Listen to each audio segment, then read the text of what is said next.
Sesaat lagi kita akan mengikuti Embun Pagi.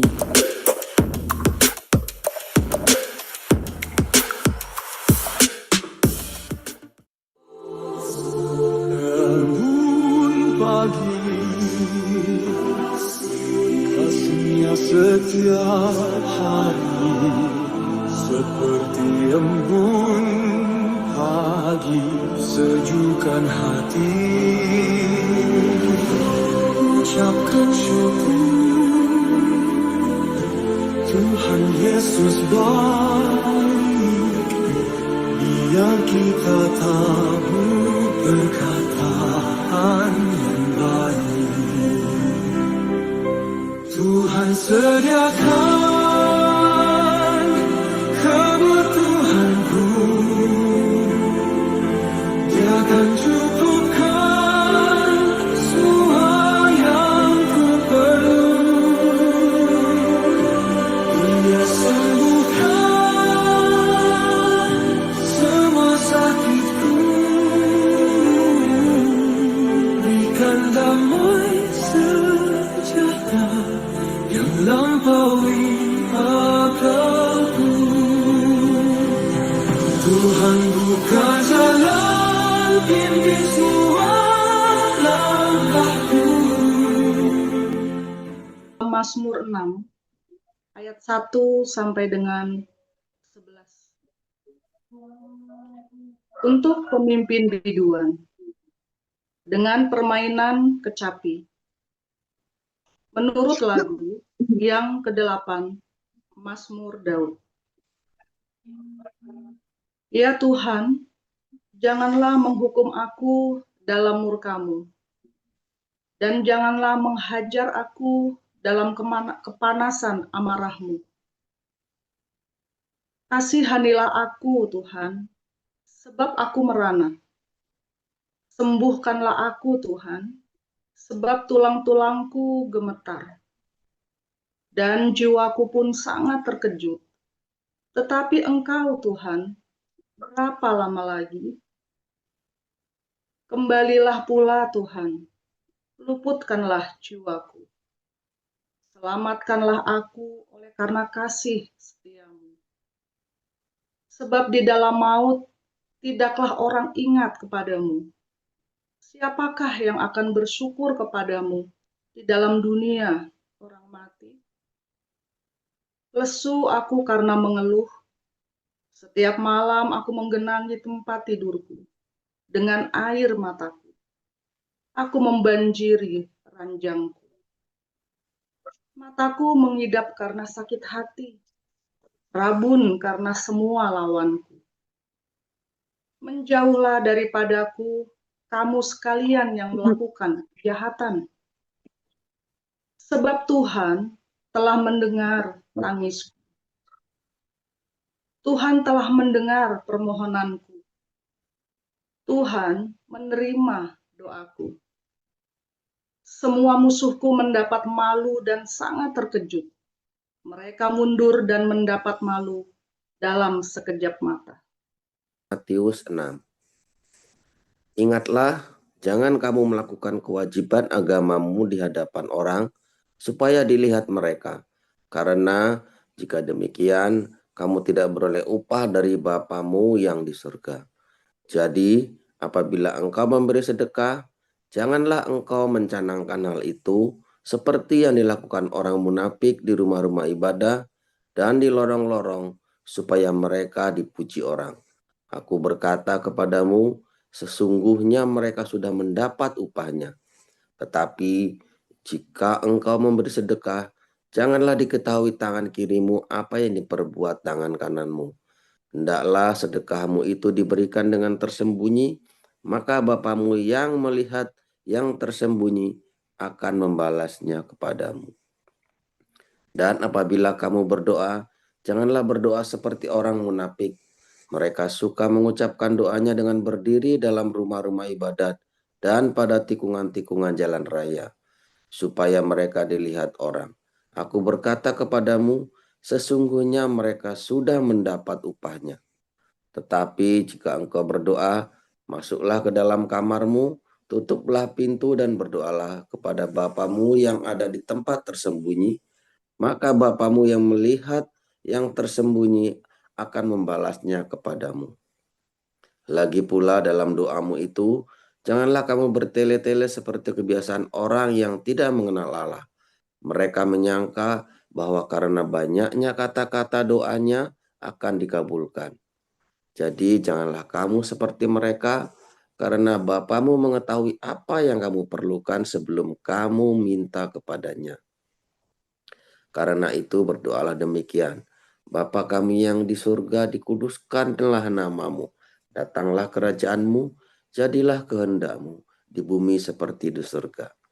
Berikanlah kami pada hari ini makanan kami yang secukupnya, dan ampunilah kami akan kesalahan kami, seperti kami juga mengampuni orang yang bersalah kepada kami.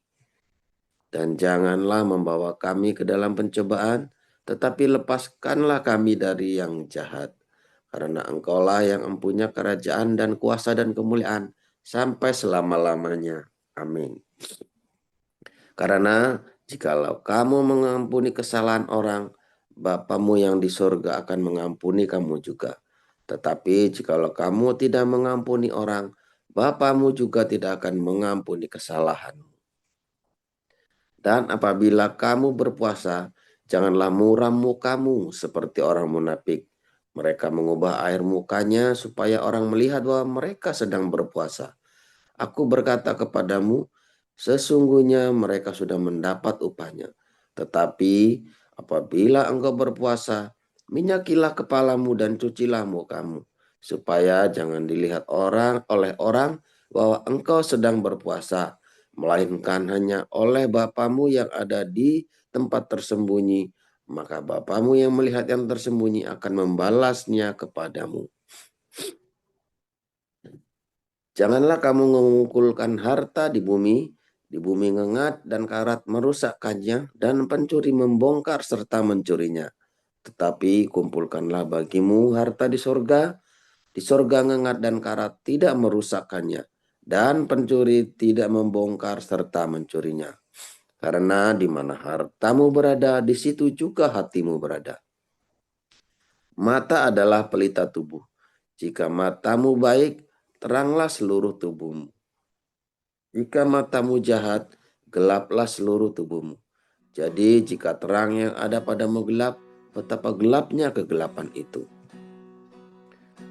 Tak seorang pun dapat mengabdi kepada dua tuan, karena jika demikian, ia akan membenci yang seorang dan mengasihi yang lain, atau ia akan setia kepada yang seorang dan tidak mengindahkan yang lain.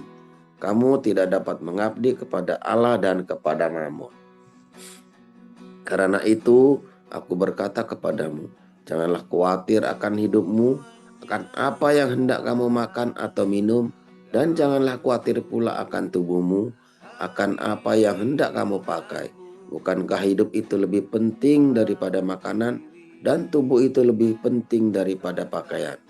Pandanglah burung-burung di langit yang tidak menabur dan tidak menuai, dan tidak mengumpulkan bekal dalam lumbung, namun diberi makan oleh Bapamu yang di surga. Bukankah kamu jauh melebihi burung-burung itu? Siapakah di antara kamu yang karena kekhawatirannya dapat menambahkan sehasta saja pada jalan hidupnya? Dan mengapa kamu khawatir akan pakaian? Perhatikanlah bunga bakung di ladang yang tumbuh tanpa bekerja dan tanpa memintal. Aku berkata kepadamu, Salomo dalam segala kemegahannya pun tidak berpakaian seindah salah satu dari bunga itu. Jadi jika demikian, Allah mendandani rumput di ladang, dan hari ini ada dan besok dibuang ke dalam api. Tidakkah ia akan terlebih lagi mendandani kamu, hai orang-orang yang kurang percaya? Sebab itu janganlah kamu khawatir dan berkata, apakah yang akan kami makan? Apakah yang akan kami minum? Apakah yang akan kami pakai? Semua itu dicari bangsa-bangsa yang tidak mengenal Allah. Akan tetapi Bapamu yang di surga tahu bahwa kamu memerlukan semuanya itu. Tetapi carilah dahulu kerajaan Allah dan kebenarannya, maka semuanya itu akan ditambahkan kepadamu. Sebab itu Janganlah kamu khawatir akan hari besok, karena hari besok mempunyai kesusahannya sendiri. Kesusahan sehari cukuplah untuk sehari. Demikian firman Tuhan. Amin. Haleluya, firman Tuhan selalu baru setiap hari saat kita menanti-nantikan Tuhan dengan hati yang tulus dan setia. Jangan lupa berbuat baik senantiasa. Saudara, ketika kita masuk ke tanah perjanjian itu, ya masalah, pencobaan, ya beban kehidupan itu makin berat, makin bertambah, badai makin besar, ya badainya makin besar. Tapi apa bedanya dengan saat Anda lagi di padang gurun? Di padang gurun kamu jatuh bangun. Di padang gurun kamu memanggil Tuhan dan Dia tidak menjawab. Sebetulnya Dia menjawab, tapi kamu nggak dengar karena badainya itu berisik. Ya. Di padang gurun itu tidak menentu, kamu nggak tahu mau kemana, muter-muter. Di padang gurun itu makanan, air serba sedikit. Di padang gurun itu kamu tidak pernah melihat, menuai apa yang kamu tanam. Di padang gurun itu kamu hanya melihat kematian, kamu hanya melihat gagal, sial.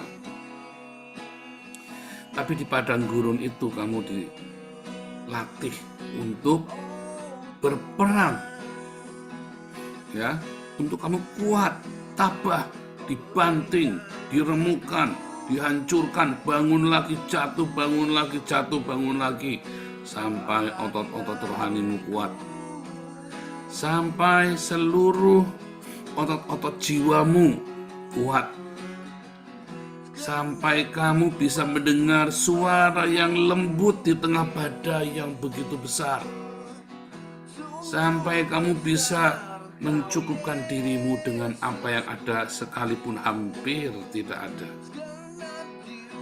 Di padang gurun kamu belajar hidup sederhana.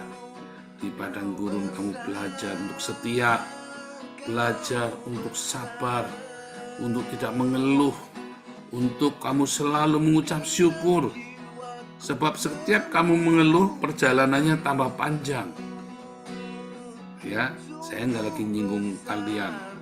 Saya lagi ngasih tahu itu yang saya alami, dan saya yakin 90% kalian mengalaminya.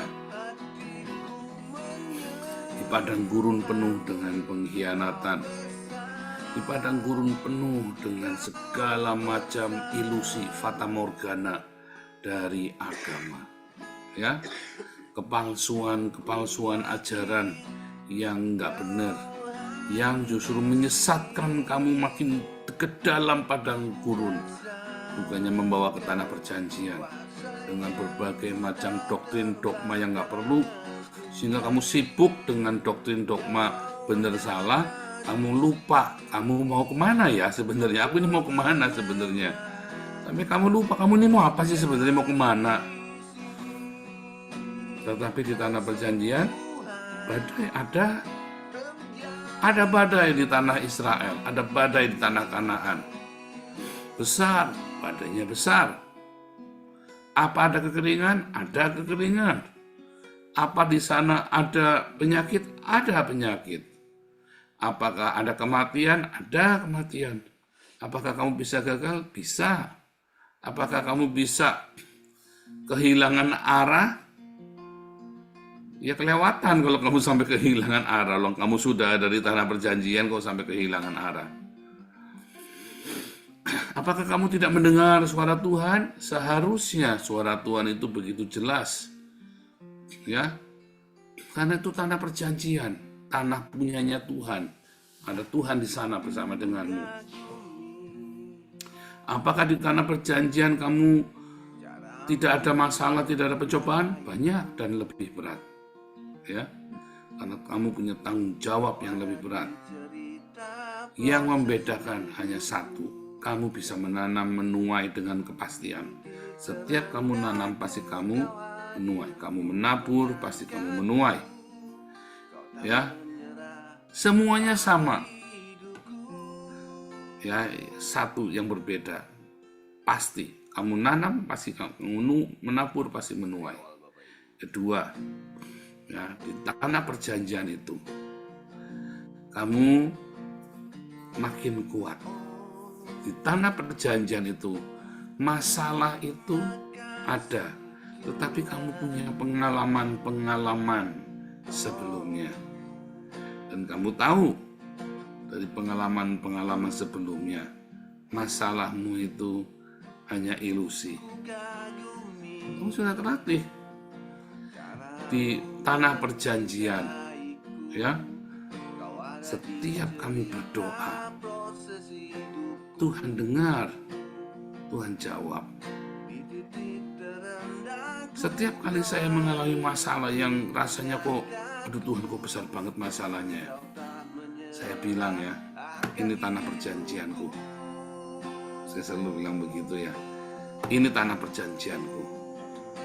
Maka ada kelimpahan. Ada kelimpahan di sana. Saya tidak berkata bahwa kaya raya, pakai mobil yang mewah, pakai baju yang mahal, dengan segala macam hedonisme, enggak. Saya lagi cerita, ada kelimpahan itu artinya kami bisa berbagi. Kami tidak akan kekurangan. Semua yang kami tabur pasti akan kami tuai. Ya, tidak ada lagi belalang pelahap, belalang pindahan, belalang pelompat, apalagi belalang kupu-kupu. Siang makan nasi kalau malam minum susu, nggak ada ya. Karena kami memberikan seluruh hidup kami sebagai sedekah bagi kerajaan Allah. Nah, Tuhan mendengar. Kemarin saya ajarin bagaimana Anda bermeditasi. Ya, dalam setiap pekerjaanmu kamu bisa bermeditasi. Lagi Pak Mulia lagi naik motor sendirian di jalan nganter barang, ya, bisa bermeditasi. Ibu-ibu yang lagi masak bisa bermeditasi, lagi nyuci, meditasi. Itu sebuah meditasi ya. Bapak-bapak, ya, apalagi opa-opa, oma-oma yang sudah pensiun, gunakan waktu untuk bersyafaat. Ya, gunakan waktu untuk bersyafaat, baca firman Tuhan yang banyak. Setiap kita ya punya banyak waktu untuk bermeditasi, hanya Anda menggunakannya atau tidak. Ya, ada masa-masa yang berat. Tetapi dalam meditasimu kamu dengar suara Tuhan. Dalam meditasimu kamu mendengar, kamu menganan mengiri, kamu dengar dengan jelas kata firman Tuhan, penebusmu tidak akan menyembunyikan wajahnya dari kamu lagi.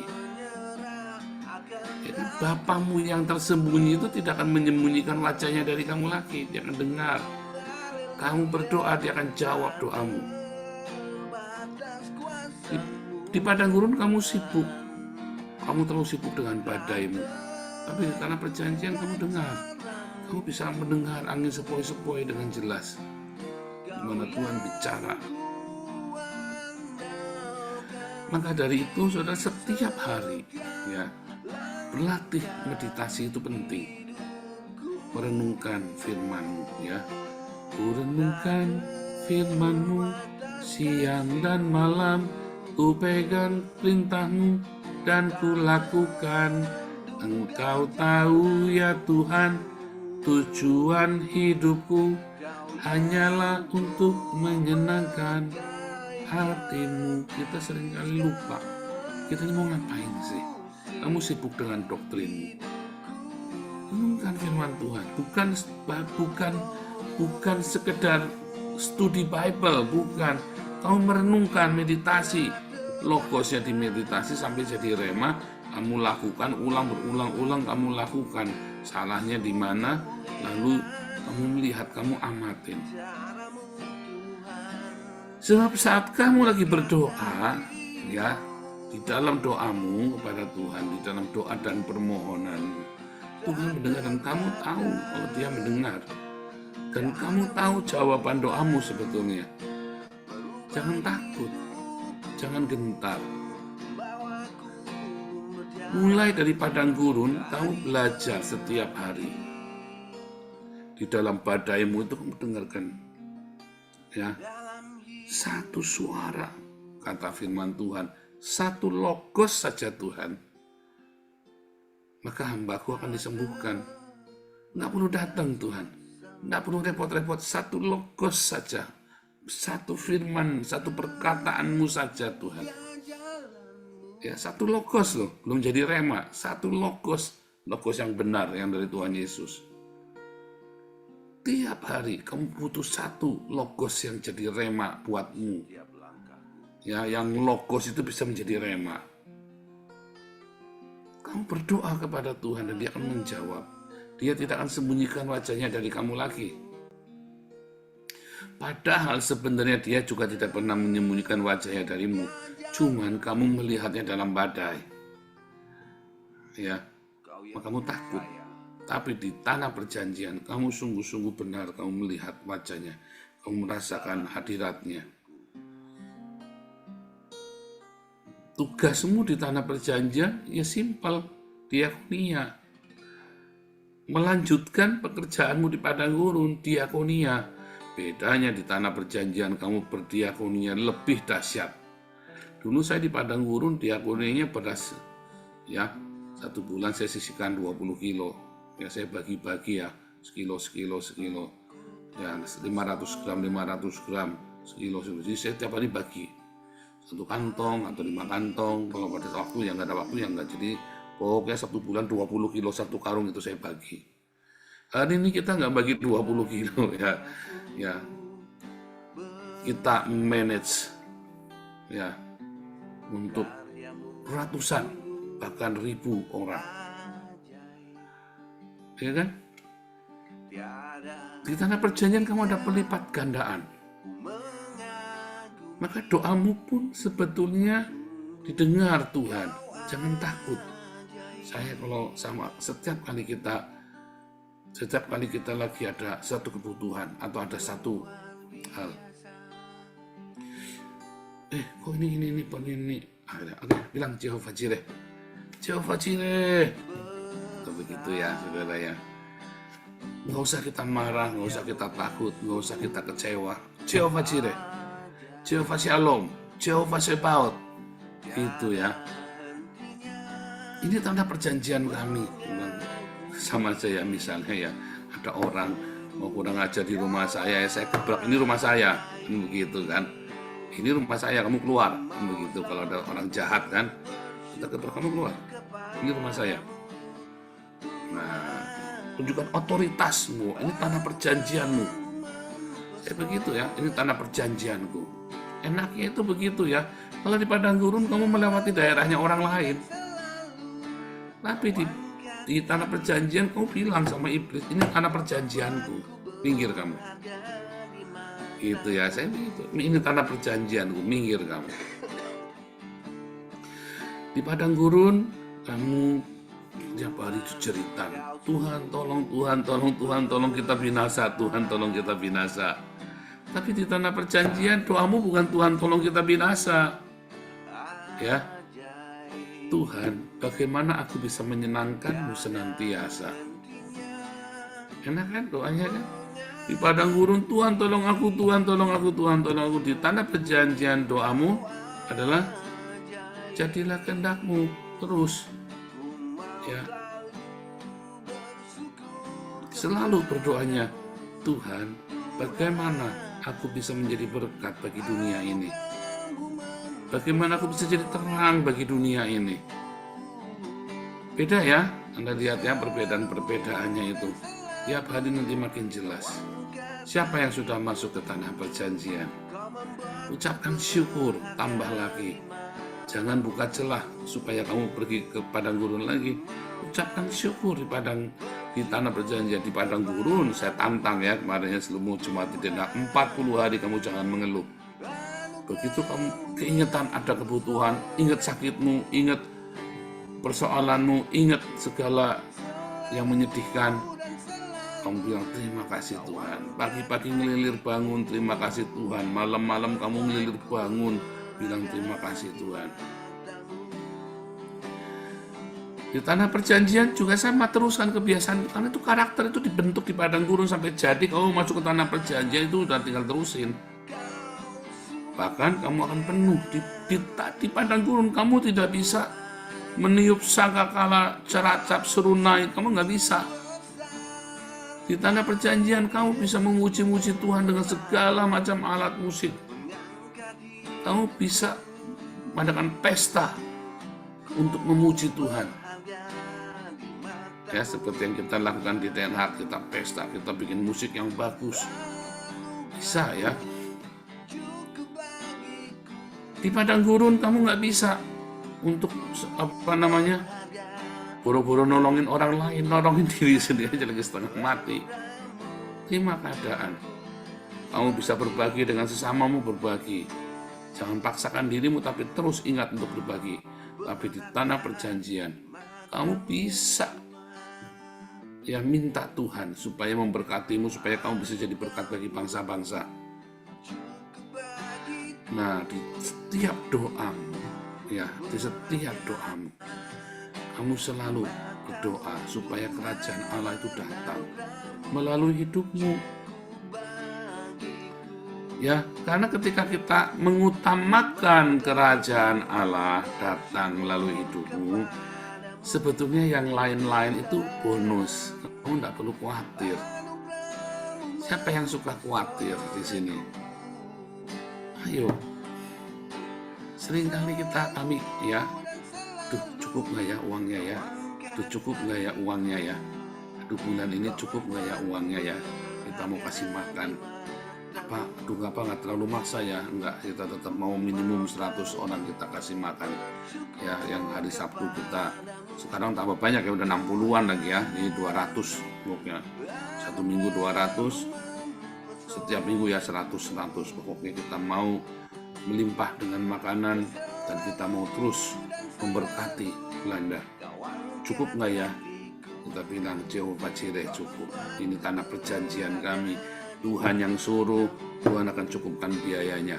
Itu. Jadi kita ngomong perasa, Tuhan yang suruh, maka Tuhan yang akan cukupkan. Nah, hidupmu juga sama. Kalau kamu masih di padang gurun, ya pergumulan itu begitu berat. Jangan khawatir, itu kamu harus latihan terus. Sebab nanti kamu masuk tanah perjanjian, tugasmu lebih berat. Tugasmu bukan hanya untuk dirimu, tapi untuk orang-orang yang bersama dengan kamu. Kamu jadi minta kerajaan datang di dalam hidupku untuk dunia ini. Nah, itu kamu harus latihan di padang gurun. Sehingga di tanah perjanjian kamu benar-benar punya karakter ilahi. Kamu diberkati, kamu tidak goyang. Kamu nggak lupa ya bahwa padang gurun itu nggak enak, supaya kamu menghargai tinggal di tanah perjanjian. Tapi jangan takut, entah kamu di padang gurun, entah kamu di tanah perjanjian. Bapa kita di surga selalu mendengar doa kita. Hanya seringkali ketika dia bicara di padang gurun, kamu harus benar-benar mendengar di tengah badai itu suara yang lembut. Suara Bapamu yang lembut itu di tengah badai. Kalau di tanah perjanjian, kamu mendengar suara itu berbisik kepadamu dengan jelas. Di tanah perjanjian dia tidak menyembunyikan diri bagimu, maka itulah tanah perjanjian. Ya. Tetapi di padang gurun seakan-akan dia tersembunyi. Ayo. Jangan mengeluh, ucapkan syukur, tetap percaya, berbagi dengan sesama. Tiba-tiba kamu nyampe tanah perjanjian, karaktermu sudah jadi, kamu sudah kuat, dan kamu bisa jadi berkat bagi bangsa-bangsa. Ya. Pak, saya cuma supir gojek, Pak, saya cuma tukang ojek, jadi berkat. Kamu akan jadi berkat, ya. Haleluya, ucapan syukur dan bilang kepada Bapamu yang tersembunyi. Ya Bapa, Bapa ini aku anakmu, pakailah sesuai dengan rencanamu. Amin. Haleluya.